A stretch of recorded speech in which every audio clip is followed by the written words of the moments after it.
सदियों से केदारनाथ मंदिर हर साल 6 महीने बंद रहता है। ना कोई पूजा, ना कोई पुजारी।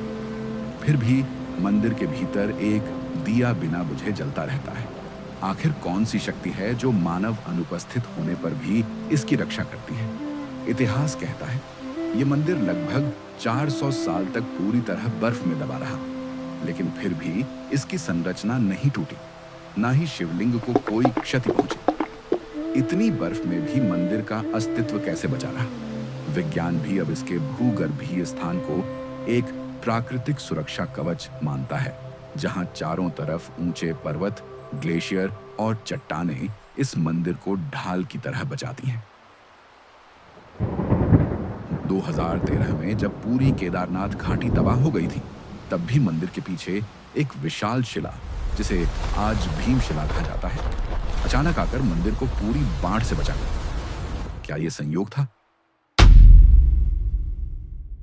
और याद रखिए, यही वो स्थान है जहां पांडवों ने अपने पापों का प्रायश्चित करने के लिए भगवान शिव की खोज की थी, और शिव ने बैल का रूप लेकर खुद को यहां छिपा लिया था। तभी तो इसे केदार कहा गया, जो शिव का रहस्यमय रूप है। तो सवाल यह है, क्या यह सिर्फ पत्थरों से बना मंदिर है, या फिर कोई ऐसा आध्यात्मिक ऊर्जा केंद्र जिसे न विज्ञान पूरी तरह समझ पाया है, न ही इतिहास? तो चलिए जानते हैं वो अद्भुत रहस्य जो केदारनाथ को पहाड़ों के बीच छिपा एक दिव्य रहस्य लोक बनाते हैं।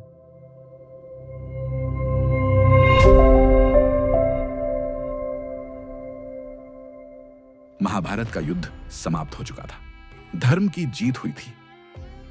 लेकिन क्या वास्तव में पांडवों के मन को शांति मिली थी?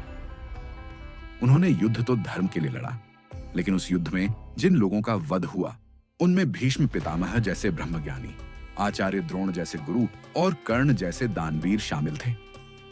कई विद्वान और संतों ने इसे ब्रह्म हत्या की संज्ञा दी, जो हिंदू धर्म में सबसे गंभीर पापों में गिना जाता है। भगवान श्री कृष्ण ने भी पांडवों से कहा था, तुमने धर्म के लिए युद्ध लड़ा, पर युद्ध में कई ऐसे महापुरुष मारे गए जिनका वध पाप के दायरे में आता है। इन पापों से मुक्ति के लिए तुम्हें भगवान शिव की शरण लेनी होगी। जैसे ही कृष्ण ने कहा, तुम्हारे पापों का प्रायश्चित शिव की आराधना से ही होगा। पांचों पांडव और द्रौपदी ने सब कुछ छोड़ने का निर्णय ले लिया। अब न कोई रथ था, न सैनिक, केवल भक्ति का रास्ता था। वे चल पड़े हिमालय की ओर, बर्फ, पत्थर और मौन के बीच भगवान शिव की कृपा पाने। लेकिन शिव प्रसन्न नहीं थे। वो पांडवों के पापों से रुष्ट थे और उनसे मिलने को तैयार नहीं थे। उन्होंने अपनी लीला रचाई और एक विशाल बैल नंदी रूप में परिवर्तित होकर उत्तराखंड के ऊंचे जंगलों में छिप गए। पांडव चलते गए। केदारखंड के घने जंगल, चट्टानों और दुर्गम रास्तों से होते हुए वो पहुंचे एक स्थान जिसे आज हम गुप्तकाशी कहते हैं। यहां उन्हें संकेत मिले कि शिव इसी क्षेत्र में कहीं छुपे हैं। भीम, जो सबसे बलशाली थे, आगे बढ़े शिव को खोजने। एक दिन उन्हें एक अनोखा बैल दिखाई दिया। उसकी चाल, उसकी ऊर्जा, सब कुछ साधारण नहीं था। भीम को समझ आ गया, यह कोई सामान्य पशु नहीं, स्वयं महादेव है। उन्होंने तुरंत बैल को पकड़ने की कोशिश की, लेकिन बैल धरती में समाने लगे। भीम ने पूरी ताकत से उसे खींचा, और तभी वो बैल अचानक से गायब हो गया। फिर हिमालय की 5 अलग अलग जगहों पर वो बैल 5 रूपों में प्रकट हो। केदारनाथ, जहां शिव का पीठ भाग प्रकट हुआ, तुंगनाथ, जहां उनके बाहु प्रकट हुए, रुद्रनाथ, जहां प्रकट हुआ उनका मुख, मध्य महेश्वर, जहां से निकली नाभि और पेट, कल्पेश्वर, जहां प्रकट हुई जटायु। इन 5 स्थानों पर पांडवों ने तप किया, घोर साधना की, यज्ञ किए और शिव से क्षमा मांगी। यह स्थान आज भी एक साधारण तीर्थ नहीं है। यह है शिव के आत्मिक शरीर के जीवित प्रतीक। इन्हें कहते हैं पंच केदार। भगवान शिव की कृपा प्राप्त होने के बाद पांडवों ने अपने जीवन का सबसे बड़ा निर्णय लिया। उन्होंने संपूर्ण राज्य और सिंहासन अपने पोते परीक्षित को सौंप दिया और स्वयं समस्त सांसारिक मोह त्याग कर स्वर्ग की ओर अंतिम यात्रा पर निकल पड़े, जिसे आज हम स्वर्गारोहिणी यात्रा के नाम से जानते हैं। हिमालय की चढ़ाई उनके लिए केवल पहाड़ों की यात्रा नहीं थी, वो थी आत्मा की चढ़ाई, एक जीवन से मुक्त होने की यात्रा। उत्तर भारत की चारधाम यात्रा, यमुनोत्री, गंगोत्री, केदारनाथ और बद्रीनाथ। इनमें केदारनाथ शिव और बद्रीनाथ विष्णु को आध्यात्मिक संतुलन का मिलन बिंदु माना जाता है। यहां पहुंचकर साधक केवल दर्शन नहीं करते, बल्कि हिमालय की ऊंचाई पर फैली गहरी, मौन और शक्तिशाली ऊर्जा को भी भीतर तक महसूस करते हैं, जहां हर श्वास अपने आप मंत्र बन जाती है। केदारनाथ मंदिर की पूजा भारत की अन्य शिव मंदिरों से बिल्कुल अलग है। यहां पूजा करते हैं केरल के वीर शैव लिंगायत ब्राह्मण, जिन्हें रावल कहा जाता है। रावल शिवलिंग को स्वयं स्पर्श नहीं करते, वे केवल पूजा विधि का संचालन और वैदिक निर्देश देते हैं। वास्तविक पूजा का क्रियात्मक भाग स्थानीय पंडा समाज द्वारा संपन्न किया जाता है।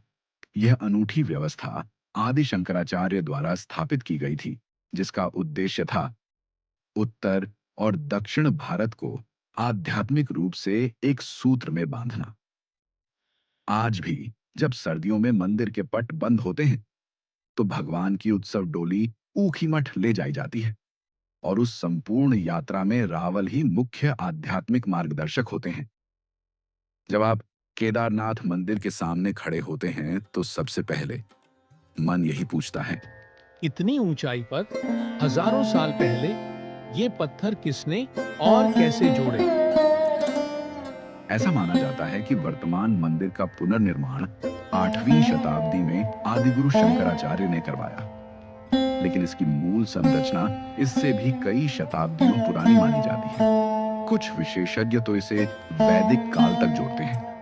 पूरा मंदिर ग्रेनाइट जैसे भारी पत्थरों से बना है और सबसे अद्भुत बात यह है, इन पत्थरों को जोड़ने के लिए कहीं भी सीमेंट, चूना या किसी गोंद का उपयोग नहीं किया गया। तो फिर ये खड़ा कैसे है? इसका उत्तर छिपा है प्राचीन भारत की एक विस्मयकारी तकनीक में, जिसे कहते हैं इंटरलॉकिंग स्लॉट सिस्टम। हर पत्थर को इस तरह काटा और तराशा गया कि वह दूसरे पत्थरों के साथ तालमेल में लॉक हो जाए। पत्थरों के बीच खास दांतेदार नक्काशी की जाती थी, जिससे वे एक दूसरे में फिट हो जाते और भूकंप या कंपन में भी हिलते नहीं। आज हम जिसे मॉड्यूलर आर्किटेक्चर कहते हैं, वो यहाँ 1000 साल पहले बिना किसी आधुनिक औजार के किया गया। मंदिर के मंडप की छत एक अकेला लगभग 80 टन वजनी पत्थर है, जो बिना किसी स्तंभ या सपोर्ट के 2 दीवारों पर पूरी तरह संतुलित है। ना कोई लोहा, ना लकड़ी। फिर भी ये छत सदियों से वहीं टिकी है। भूकंप, बर्फबारी, बारिश, कुछ भी इसे हिला नहीं पाया। आधुनिक आर्किटेक्ट भी इसे देखकर चौंक जाते हैं, क्योंकि इतना भारी पत्थर बिना मशीनरी के कैसे ऊपर रखा गया हो। कुछ मानते हैं कि इसे खास रिवर्स स्लो पुलिंग टेक्निक से खिसकाकर ऊपर लाया गया होगा, लेकिन प्रमाण आज भी रहस्य बने हुए हैं। मंदिर की स्थापत्य विशेषताएं। मंदिर की ऊंचाई लगभग 75 फीट है। इसकी दीवारें लगभग 12 फीट मोटी हैं, जो दोहरी परतों में बनी हैं, अंदरूनी और बाहरी। पत्थरों की परतों के बीच हवा और जल निकासी के लिए छिद्र बनाए गए हैं, जिससे अंदर की नमी बाहर निकल सके। मंदिर की दिशा और बनावट खगोल शास्त्र के अनुसार तय की गई है, जिससे सूर्योदय की पहली किरण सीधे गर्भगृह में शिवलिंग पर पड़े। मंदिर का गर्भगृह आज भी वैसा ही है जैसा प्राचीन काल में था। यहां स्थित है एक स्वयंभू शिवलिंग, कोई मूर्ति नहीं, बल्कि एक ऐसी चट्टान जो स्वतः प्रकट हुई।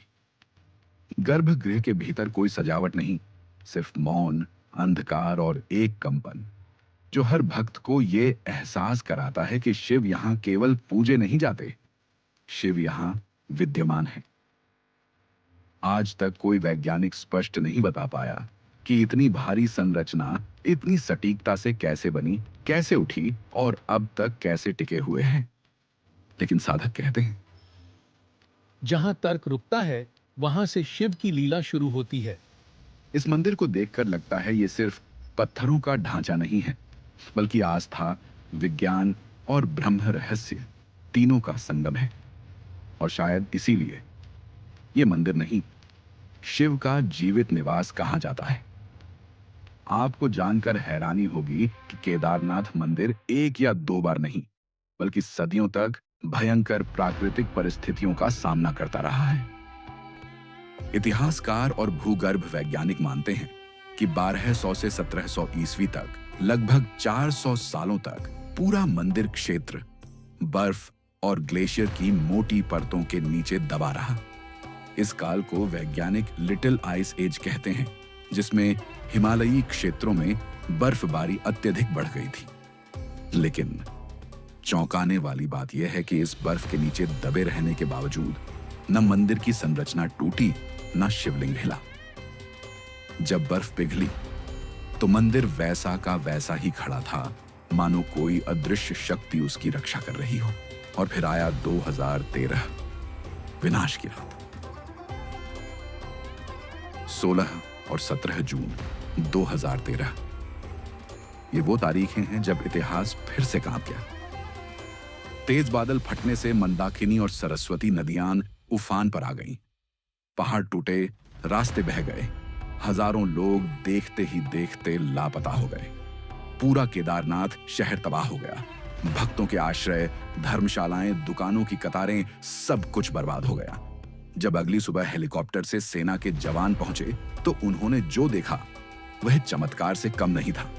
बाढ़ की लहरें पूरे वेग से मंदिर की ओर आई थीं, लेकिन मंदिर के ठीक पीछे से एक विशाल चट्टान फिसल कर आ गई।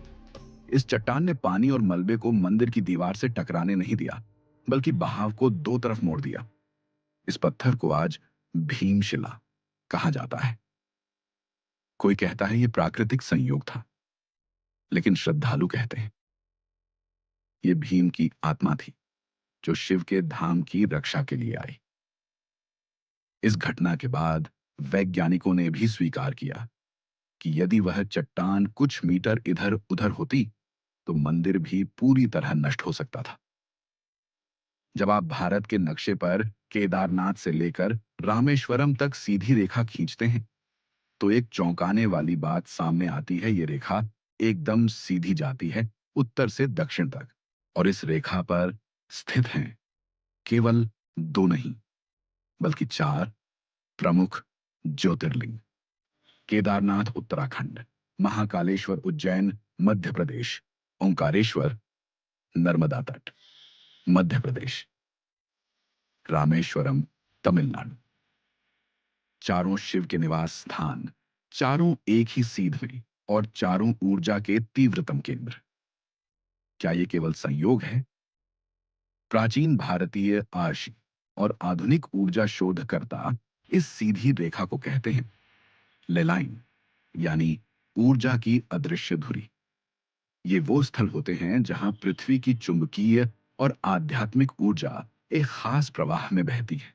इस लाइन पर साधना, ध्यान, मंत्रोच्चार और यज्ञ का प्रभाव सामान्य से कई गुना अधिक माना जाता है।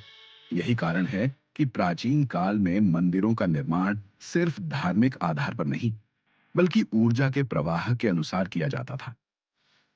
सवाल ये उठता है, क्या यह महज एक भूगोलिक संयोग है या फिर शिव ने स्वयं इस रेखा को चुना अपने ऊर्जा केंद्रों को संतुलन में रखने के लिए? पांडवों द्वारा स्थापित केदारनाथ, राजाओं द्वारा प्रतिष्ठित महाकाल, नर्मदा के संगीत में बसे ओंकारेश्वर और श्री राम द्वारा पूजित रामेश्वरम, क्या ये सभी तीर्थ एक महान ऊर्जा ग्रिड का हिस्सा है? हर साल जब मई का महीना आता है, हिमालय की बर्फ पिघलने लगती है। ठंडी हवाओं में हर हर महादेव की गूंज फिर से लौट आती है। केदारनाथ मंदिर के पट खुलते हैं और एक बार फिर लाखों श्रद्धालु शिव के दरबार पहुंचने को आतुर हो उठते हैं। जब नवंबर में हिमपात शुरू होता है तो मंदिर के पट विधिवत बंद कर दिए जाते हैं, लेकिन शिव वहां अकेले नहीं छोड़े जाते। भगवान केदारनाथ की उत्सव डोली विशेष वैदिक परंपराओं के साथ ऊखीमठ ले जाई जाती है, जहां सर्दियों के 6 महीने पूजा वहीं होती है। मान्यता है शिव कभी केदार की भूमि नहीं छोड़ते, वे बस अपने रूप बदलते हैं। अगर आप केदारनाथ की यात्रा पर निकलते हैं तो आपकी शुरुआत होती है गौरीकुंड से। यहीं से 16 से 18 किलोमीटर की कठिन लेकिन दिव्य चढ़ाई शुरू होती है। मार्ग में पड़ते हैं जंगल, चट्टी, हरे घने वृक्षों और ठंडी हवा से भरा पहला विश्राम स्थल भैरव घाटी, जहां से घाटी का विस्तार और शिव की शक्ति महसूस होती है। लिंचोली, यहां से हिमालयी चोटियां नजदीक आने लगती हैं। और अंत में केदारनाथ धाम, जहां शिव की मौन उपस्थिति हर कण में महसूस होती है। आज केदारनाथ यात्रा पहले जैसी कठिन नहीं रही। सरकार और सेवाओं ने यहां हेलीपैड बनाए हैं, हेलीकॉप्टर सेवा, घोड़े, खच्चर, पालकी, मेडिकल कैंप, सुरक्षा चौकियां और भोजनालय भी हैं। लेकिन फिर भी असली श्रद्धा वहां महसूस होती है, जहां लोग अपने पैरों से हर चढ़ाई पर हर हर महादेव गूंजते हुए आगे बढ़ते हैं। कई यात्री आंधी, बारिश, ऑक्सीजन की कमी और पैर छिल जाने के बाद भी मुस्कुराते हुए कहते हैं, बस शिव तक पहुंच जाए तो थकान भी वरदान लगेगी। तो दोस्तों, ये थी केदारनाथ मंदिर की वो कहानी जो सिर्फ इतिहास नहीं, बल्कि श्रद्धा, विज्ञान और चमत्कार का संगम है। अगर आपको ये वीडियो पसंद आई हो तो लाइक जरूर करें और ऐसी ही रहस्यमयी और दिव्य यात्राओं के लिए हमारे चैनल को सब्सक्राइब करना ना भूलें। और अब कमेंट्स में हमें जरूर बताइए, आप अगली बार किस मंदिर या तीर्थ स्थल की रहस्यमयी कथा जानना चाहेंगे। आपके सुझाव हमारे लिए आशीर्वाद जैसे हैं। हम फिर मिलेंगे एक नई आध्यात्मिक यात्रा में। तब तक के लिए हर हर महादेव।